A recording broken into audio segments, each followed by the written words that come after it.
Hey, everybody. I'm Hillary Atkin from the Atkin Report, and I'm so excited to welcome Gina Miles, the winner of The Voice Season 23, to this edition of Hillary's Happy Hour. Gina, how are you doing? I'm good. How are you? Great. Well, it's only been 12 hours since you were awarded the trophy. How is it sinking in for you? It's still sinking in, it's really crazy and it hasn't been that long, as you said, so it's still just kind of settling. Well, it was such a historic finale with Blake's very last season after 23 seasons. And of course, you winning for Team Niall in his very first season, which also goes down in voice history. But how were you feeling when you were up on stage with the other four finalists waiting for Carson Daly to make his announcements? I was just excited to be there and really just grateful that I was up there with all the amazing people in the top five and on the entire season. So I was just happy to be there. Um, and the whole day I was just excited because it was a really fun day yesterday. So Well, that was so apparent as you were up on stage. And when you were up there with Grace West from Team Blake, and you two were the very last finalists, you two seemed very close to each other. What was going through your mind? Were you giving each other words of encouragement? What was going on up there? yeah, we were both just like, you got this. And she's the sweetest ever. So I'm glad that I was standing up there next to her and she did an amazing job and she's one of the most talented people. So um we were just supporting each other, holding on for dear life. Well, it was wonderful to watch that camaraderie between you. And the show in general was so great with CeeLo Green opening with some of Blake's former teammates. And then you performed with your coach, Niall, for the first time, New York State of Mind. He said that song had been on your list. And then he mentioned he also liked to do it in karaoke.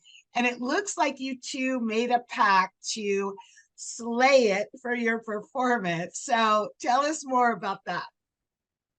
Yeah, that was a super fun song to do. And I had so much fun. It's always so much fun working with him and getting to share stage with him was an honor and it was super fun. I think we both had a really good time. So I really liked the song and it was super fun. Well, let's rewind to your blind audition of the one that got away.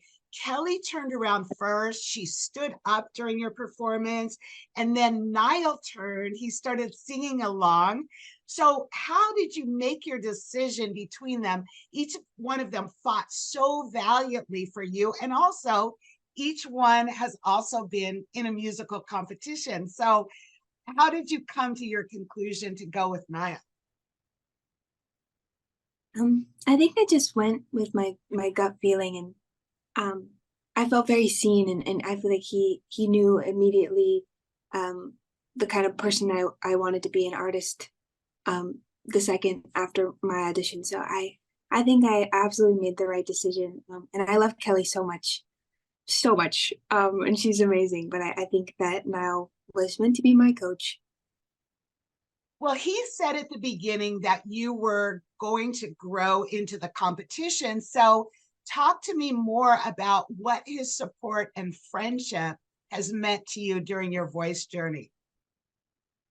It's such a special relationship, and he's the best person ever. Um, and his mentorship and friendship has meant the world to me. I said that last night during the like before the placing was announced, but I really do mean that, and he's a great fella, and I'm happy to share this experience with him. And what a fun sense of humor. What did you think of the segment with him and Blake when he ended up getting Blake's house? That was super cute. It was very cute. Well, you've had some amazing song choices, Gina. Let's talk about your knockout performance of Somebody That I Used to Know. That was super fun. I really wanted to do that song because it's one of my favorite songs, and I love the 2000s music and that nostalgic feeling, and that was such a big song. And it was a really fun one to do. I really had fun, and I loved my outfit in that performance too. It was super cute.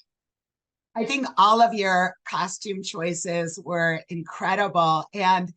But talking about big songs, your playoff song was Wicked Game. So how did you feel about the response you got from Niall and the other coaches? Um, that was a crazy experience, and it was so fun to do that song. I love that song so much, and it was a really big moment for me in the show. So I was really happy with it, and it was super fun to hear all the feedback and things that everybody had to say. So. And then let's go back to your battle with Kala Banham on Bon Iver's Skinny Love. What was it like collaborating with her and then also with other Team Niall artists? It was the best. That's probably the best part of the show is just like all the friends and everything. And I still say that my battle was one of my favorite performances on that entire show. It was so fun, and I love Kala so much. So it was a great experience. And Team Niall is so slay still. I love everybody so much, and just everyone from our season is amazing. Well, your father has always been so supportive of you, and it was fun to watch him during your blind audition and his excitement. But you said that because he was a DJ, you got to go around with him and you were able to play in bars and hotels at a young age. So tell us more about your musical background and how your dad inspired you. So my dad was a DJ, and he always had music playing in the house. And I have a sister, and we always loved to sing together. So music was just always around in my house and my family. And then I started to do gigs and stuff like that, and it was just a really fun experience, and I really enjoyed it. And after doing it for a bit, I just think I found my way and my path, and my family's always been so supportive, and nothing but encouraging to me. So it's always been a very big part of my life, and my family has been nothing but supportive in this very unpredictable career path that I'm trying to do. Well, speaking about supportive people, what did you learn from working with your mentor, Reba McEntire, who's also going to be a coach next season? She is so sweet, and I really love her so much. And she also was just so helpful in terms of like performing and everything. Because somebody that I used to know was a different song that I had done. And she was just so helpful and so supportive, and she's a great woman. Yeah, I can't wait to see more of her next season. But meanwhile, I want to ask you, what are your plans now in addition to that vacation at Universal Studios Hollywood or Orlando? Um, um, yeah, I'm excited. It's really cool. This whole experience has been amazing, and I also just can't wait to put music out and everything and start singing. Well, I'm sure your fan base all over the world will look forward to what is next for you, Gina. And as we wrap up, I want to raise a toast to you and your continued success for everything that comes next.